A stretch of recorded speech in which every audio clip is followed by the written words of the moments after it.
Ayan. Sa pagpapatuloy ng ating talakayan, meron bang gustong sumagot kung anong nakikita nila sa ating screen o pinapalabas ng video? O sige, Micaela.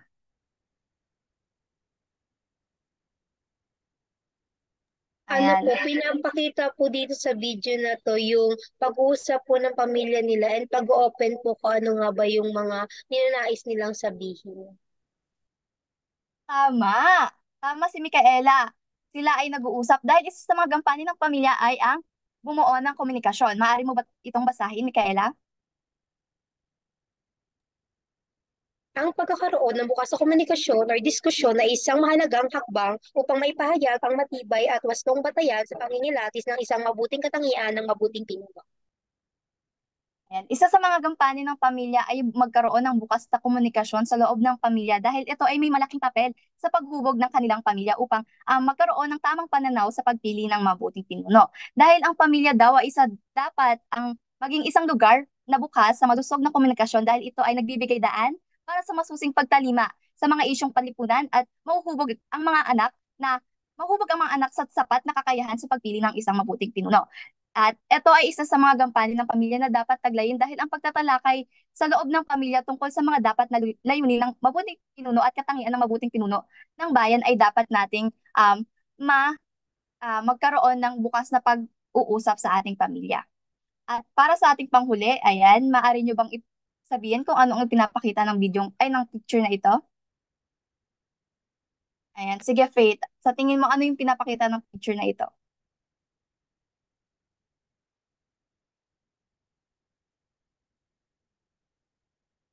Ay, naka-off mic ka, Faith.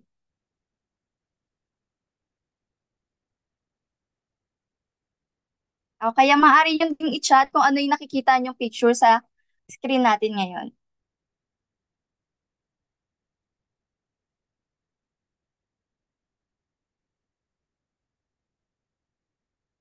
L sign po ate. L sign. Okay, L sign. Tama naman, L sign naman talaga yung nakikita natin sa picture.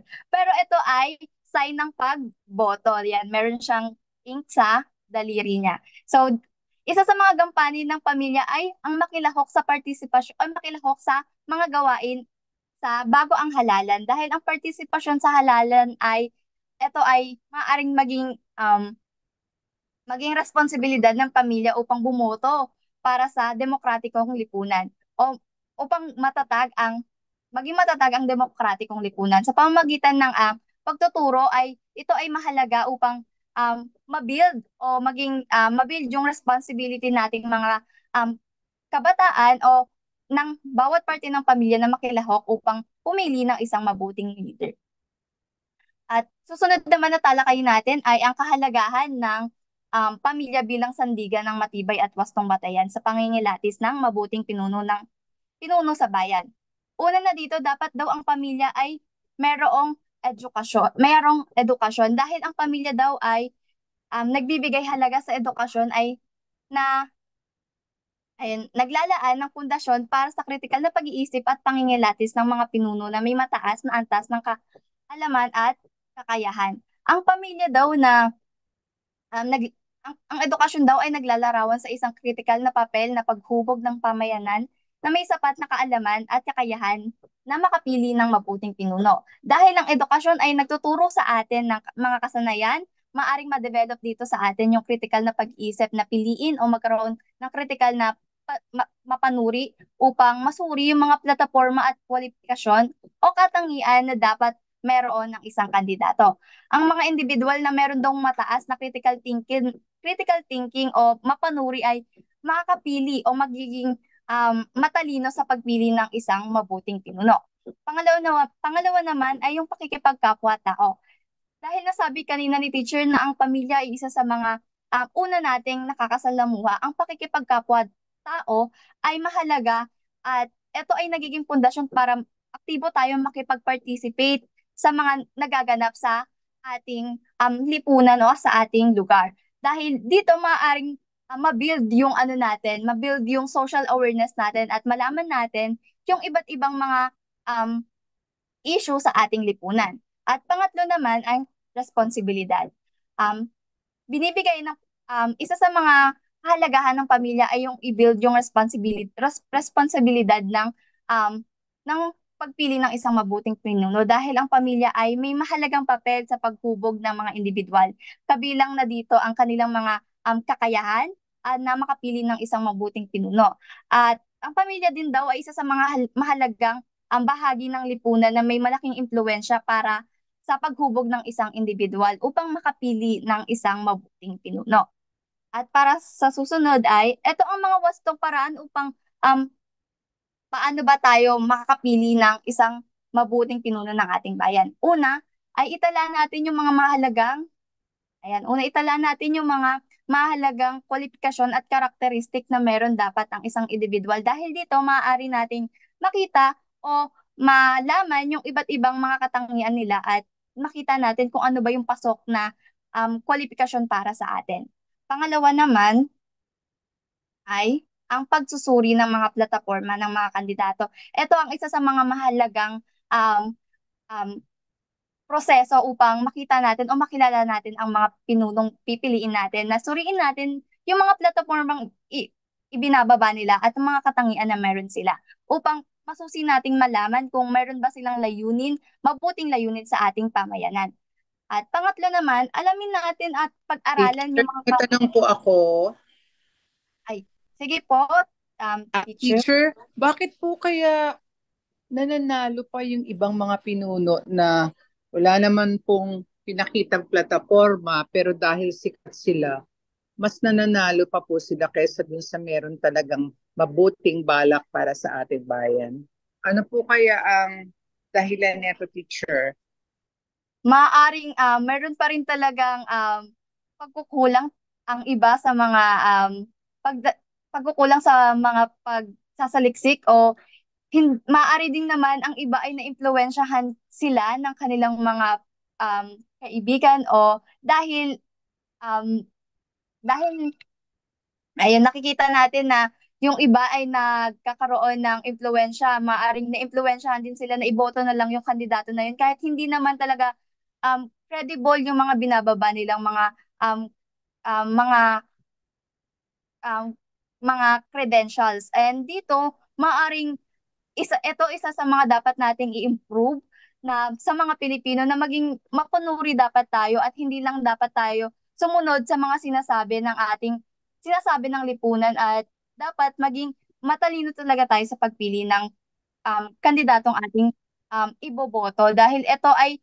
nakasalalay dito ang ating kinabukasan. Kaya naman sa mga estudyante na nandito, dapat tayo maging matalino, lagi niyong alamin at lagi niyong ipaglaban yung mga dapat na katangian na meron ng isang pinuno at nakikitaan dapat sila ng tamang kilos at tamang pagdesisyon dahil alam naman natin na marami na ang parte ng mga ng gobyerno sa atin ay hindi na talaga masyadong mataas ang kanilang mga um, kwalifikasyon pagdating sa pagpili ng pinuno. Kaya kayo mga kabataan, taasan nyo yung mga kwalifikasyon nyo pagdating sa pagpili ng isang pinuno.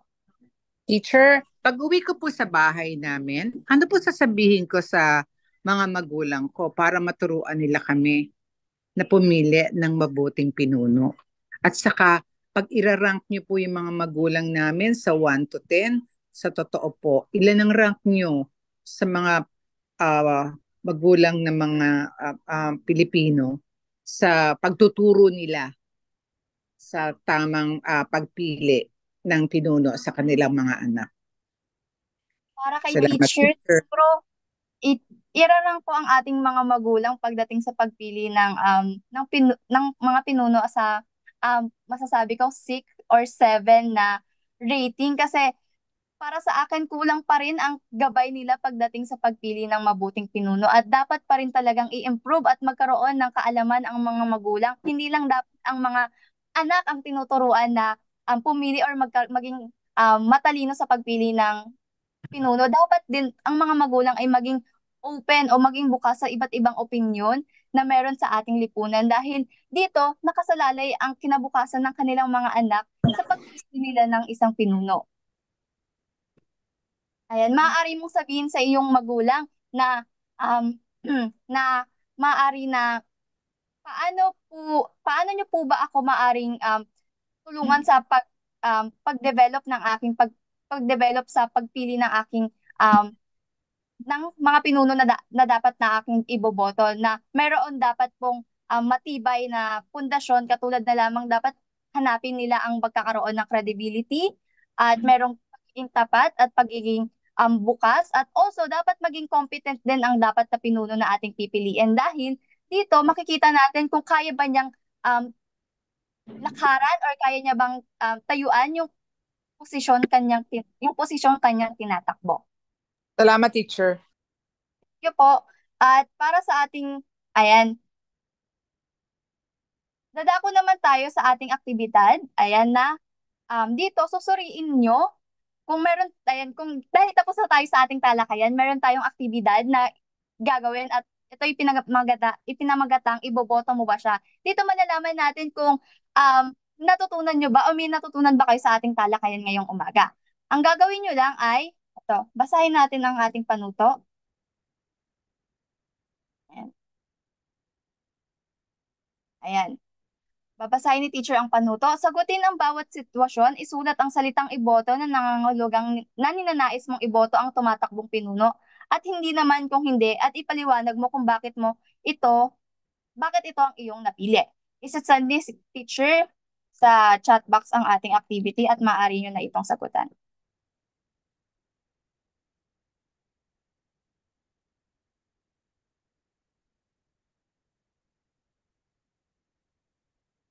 Ayan, may naka-raise hands pa po.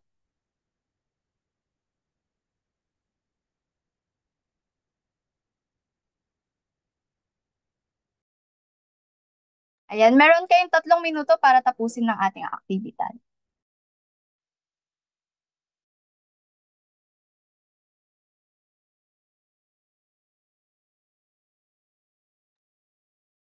Ayan, mag-heart react nga kung na-access nyo na ang sinend na link ni teacher.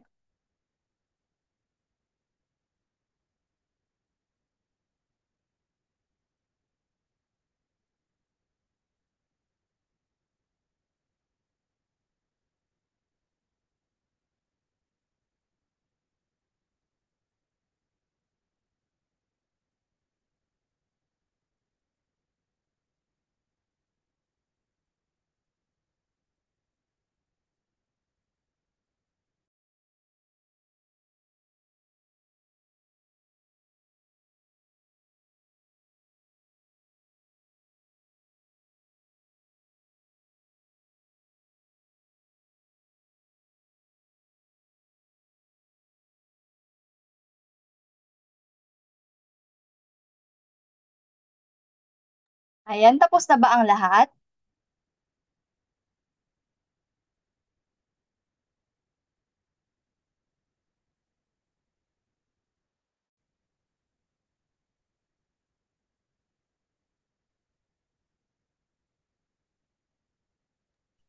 Ayan, kung tapos na ang lahat, Ma'am, wala po pong nasisend. and meron,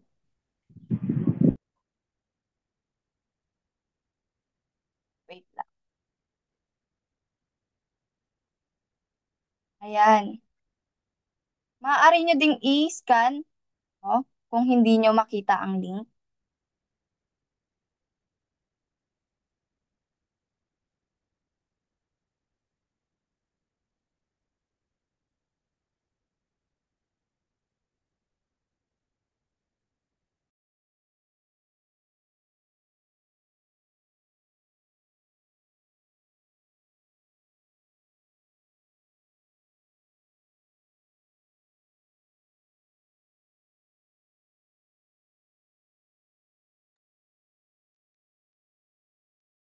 At salamat sa inyong partisipasyon ngayong umaga sa ating klase.